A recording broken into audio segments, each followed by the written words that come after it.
Hello everyone, ಎಲ್ಲರೂ ಹೇಗಿದ್ದೀರಾ? Welcome back to my new vlog. ಇನ್ನೂ ಯಾರೆಲ್ಲ ನನ್ನ ಚಾನಲ್ನ ಹೊಸ್ದಾಗಿ ನೋಡ್ತಿದ್ದೀರಾ ಪ್ಲೀಸ್ ಸಬ್ಸ್ಕ್ರೈಬ್ ಮಾಡ್ಕೊಂಡು ವೀಡಿಯೋಸ್ ನೋಡಿ ಅಂತ ಹೇಳ್ತಾ ಈ ವಿಡಿಯೋನ ಇಲ್ಲಿಂದನೇ ಶುರು ಮಾಡೋಣ ಬನ್ನಿ. ಏನಿದು ಕೇಕ್ನ ತೋರಿಸ್ತಾ ಇದ್ದೀರಿ ಅಂತ ಅಂದ್ಕೊಂಡಿದ್ದೀರಾ? ಆ್ಯಕ್ಚುಲಿ ನಾವು ಸ್ವಲ್ಪ ಬಿಡದಿಲ್ಲಿ ವರ್ಕ್ ಇತ್ತು ಅಂತ ಬಂದಿದ್ವಿ. ಆವಾಗ ನನ್ನ ಮಗಳಿಗೆ ಸ್ವಲ್ಪ ಸ್ನ್ಯಾಕ್ಸ್ ತೊಗೊಳ್ಳೋಣ ಅಂತ ಬಂದಾಗ ನಮ್ಮ ಮನೆಯವರು ನನ್ನ ಬರ್ಡೇಗೆ ಯಾವ ಕೇಕ್ ಚೆನ್ನಾಗಿರುತ್ತೆ ಅಂತ ಹೇಳ್ಬಿಟ್ಟು ನೋಡ್ತಾಯಿದ್ರು. ಆ್ಯಂಡ್ ಅದನ್ನೆಲ್ಲ ಮುಗಿಸ್ಕೊಂಡು ಮನೆಗೆ ಹೋದಾಗ ವರ್ಕ್ ಮುಗಿಸ್ಕೊಂಡು ಬಂದಿದ್ವಿ ಅಲ್ವಾ. ಸೊ ನನಗೆ ಸ್ವಲ್ಪ ನನ್ನ ಕಾಲು ಚೈನ್ ಹಾಕಿದೆ ಅಲ್ವಾ, ಅದು ಸ್ವಲ್ಪ ಒತ್ತಿಬಿಟ್ಟಿತ್ತು. ಓಕೆನಾ, ಅದಕ್ಕೋಸ್ಕರ ನಾನು ಕಾಲು ಚೈನ್ನ ರಿಮೂವ್ ಮಾಡಿಬಿಟ್ಟೆ.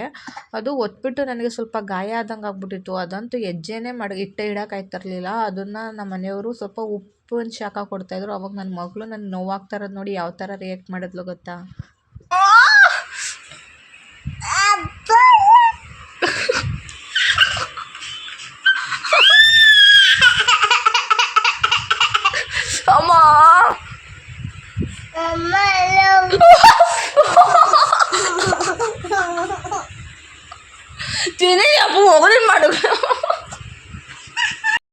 ನಿಜ ಮಾತ್ರ ಹೆಂಗಿತ್ತು ನೋವು ಅಂದರೆ ಅಪ್ಪ, ಲೈಫಲ್ಲಿ ಕಾಲಿಗೆ ನನಗೆ ನೋವಾಗಿದ್ದು ಅದೇ ಟೈಮ್ ಫಸ್ಟು. ನನಗೆ ಎಷ್ಟು ಸಿಕ್ಕಾಪಟ್ಟೆ ಪೇಯ್ನ್ ಬಂದುಬಿಟ್ಟಿತ್ತು ಮಾತ್ರ ನಿಜವಾಗ್ಲೂ.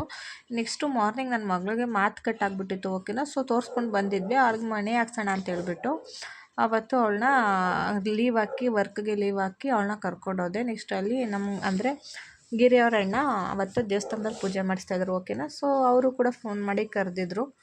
ಸೊ ಅಲ್ಲಿ ಪೂಜೆ ಮುಗಿಸ್ಕೊಂಡು ಅದ್ರ ಮಾರನೆಗೆ ನನ್ನ ಮಗಳಿಗೆ ಅವಳಿಗೆ ಮಣಿ ಹಾಕ್ಸೋಣ ಅಂತ ಹೇಳ್ಬಿಟ್ಟು ನಮ್ಮ ಊರ ಪಕ್ಕದಲ್ಲೇ ಇರುವಂತಹ ಒಬ್ಬರು ಹತ್ರ ಕರ್ಕೊಂಡು ಹೋಗ್ತಿದ್ವಿ.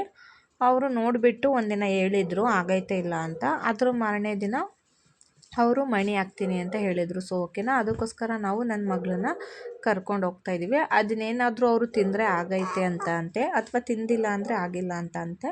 ಅವಳು ಸ್ವಲ್ಪ ತಿಂತಾಯಿದ್ಲು, ಮತ್ತು ಸ್ವಲ್ಪ ತಿಂದ್ಬಿಟ್ಟು ಅಂದರೆ ಬಾಯಿಗೆ ಕಚ್ಬಿಟ್ಟು ಕೆಳಗಡೆ ಬಿಸಾಕ್ತಾಯಿದ್ಲು. ಆ್ಯಂಡ್ ಅದು ಬಂದು ನಿಮ್ಮ ಮಕ್ಳಿಗೆ ಯಾರಿಗಾದ್ರೂ ಅಂದರೆ ಅದು ಯಾವ ರೀತಿ ಗೊತ್ತಾಗುತ್ತೆ ಅಂದರೆ ಮಕ್ಕಳು ಏನು ತಿಂದರೂ ದಪ್ಪ ಆಗ್ತಾ ಇರೋದಿಲ್ಲ, ಮತ್ತು ಆವಾಗವಾಗ ಜ್ವರ ಬಿಟ್ಟು ಬರೋದು, ಈ ಥರ ಆದರೆ ಅದು ಆಗಿದೆ ಅಂತ ಅರ್ಥ ಅಂತೆ. ಸೊ ನೋಡ್ತಾ ಇರ್ಬೋದು, ಇದೇ ಅವ್ರ ಮನೆ ಬಂದಿದ್ದು ನಾವು. ಸೊ ನಾವು ಬಂದಾಗ ಅವರು ಒಳಗಡೆ ಅದು ಮಣಿ ಅಂದರೆ ಅದು ಕಾಳನ್ನೆಲ್ಲ ಅವರು ಪೋಣಿಸ್ತಾಯಿದ್ರು. ಸೊ ಅವಾಗ ನಾವು ಹೋದಾಗ ನೆಕ್ಸ್ಟು ಪೂಜೆ ಸಾಮಾನು ತೊಗೊಂಡೋಗಿ ಕೊಟ್ಟಾಗ ಅವ್ರು ಈ ರೀತಿ ಎಲ್ಲ ಇಟ್ಟು ಮಾಡಿದ್ರು.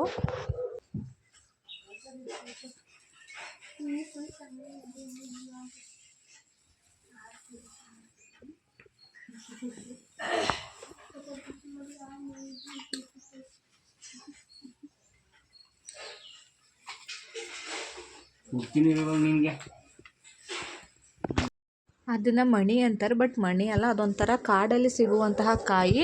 ಅದನ್ನು ಹಾಕ್ಸ್ಕೊಂಡು ನಾವು ನನ್ನ ಮಗಳಿಗೆ ಕರ್ಕೊಂಡು ಬಂದ್ವಿ. ತಿನ್ನು ಎತ್ಕೊಂಡು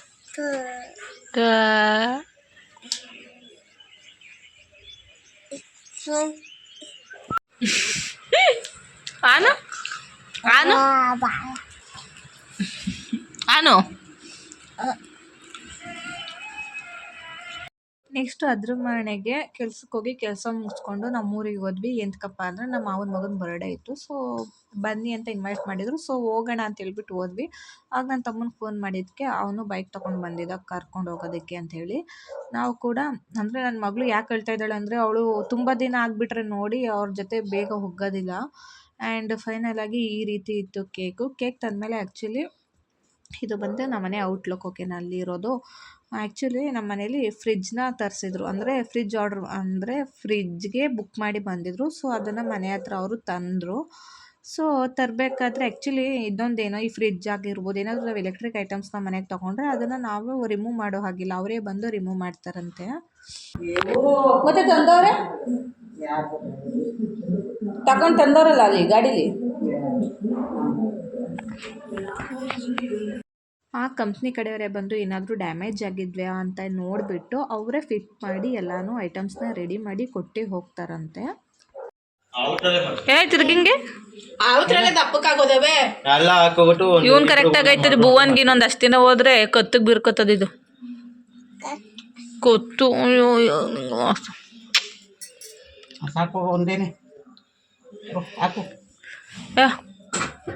ದಾರ ಬಿಚ್ಚಿಬಿಡ್ಬೇಕಾಗಿತ್ತು, ಬಿಗಿ ಆಯ್ತದೆ.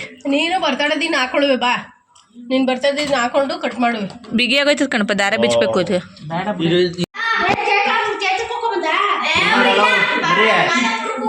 ಹಿಂಗ್ ಬರ ನೀನು ನೀನು ಹೋಗು. ಕಟ್ ಮಾಡಿ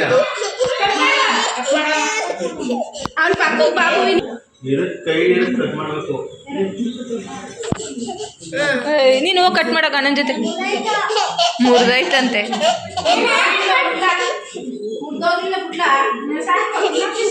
ಅಯ್ಯೋ ಇದನ್ನ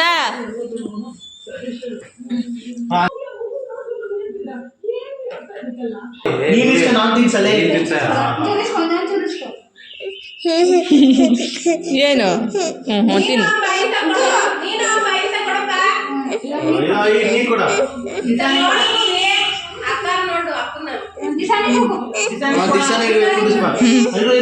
ತಿನ್ಸ್ಕೋಗ ಅಣ್ಣ ಕೈಲಿ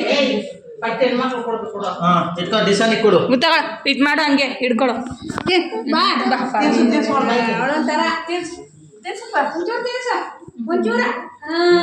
ಗುಡ್ ಬಾಯ್.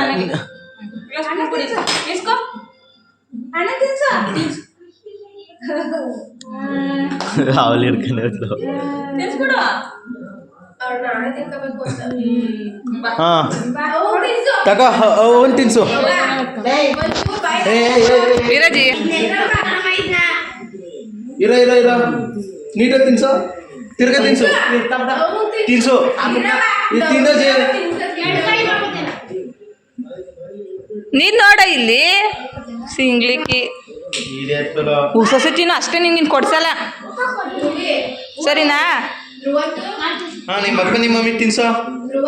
ನಾನು ತಿನ್ಸುವೆ ಇಷ್ಟೇ ಚೋಚ್ ಹಾಕೊಂಡು ಆಯ್ತಾ ಒಂಚೂರು ಕಟ್ ಮಾಡಿಸ್ಕೊಂಡು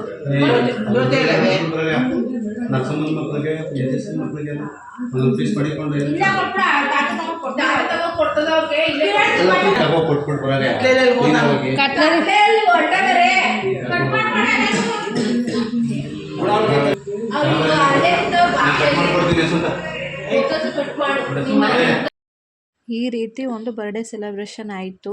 ನೆಕ್ಸ್ಟ್ ಅಲ್ಲಿ ಬಿರಿಯಾನಿನ ಮತ್ತು ಚಾಪ್ಸ್ ಮಾಡಿದರು. ಓಕೆನಾ, ಊಟಕ್ಕೆ ನನ್ನ ಮಗಳು ಬಿರಿಯಾನಿ ತಿಂದಿದ್ದಕ್ಕೆ ಅವಳಿಗಂತೂ ಸಿಕ್ಕಾಪಟ್ಟೆ ಖಾರ ಆಗಿಬಿಟ್ಟಿದ್ದು. ಸೊ ನಾವು ಊಟ ಮಾಡಿಕೊಂಡು ಮನೆಗೆ ಹೊರಡೋಣ, ಟೈಮ್ ಆಗಿಬಿಟ್ಟೈತೆ, ಬೆಳಗ್ಗೆ ಕೆಲ್ಸಕ್ಕೆ ಹೋಗಬೇಕು ಅಂತ ಹೇಳಿ ಮನೆ ಕಡೆ ಕೊಟ್ವಿ.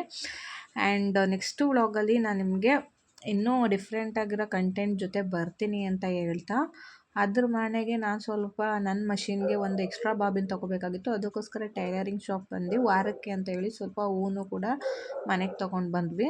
ಸೊ ಗೈಸ್, ಇದಾಗಿತ್ತು ಇವತ್ತಿನ ವ್ಲಾಗ್. ನಾನು ನಿಮಗೆ ನೆಕ್ಸ್ಟ್ ವ್ಲಾಗಲ್ಲಿ ಸಿಗ್ತೀನಿ. ಅಂಟಿಲ್ ದಟ್ ಕೀಪ್ ವಾಚಿಂಗ್ ಅಂತ ಹೇಳ್ತಾ ಇದೇ ರೀತಿ ಸಪೋರ್ಟ್ ಮಾಡ್ತಾಯಿರಿ.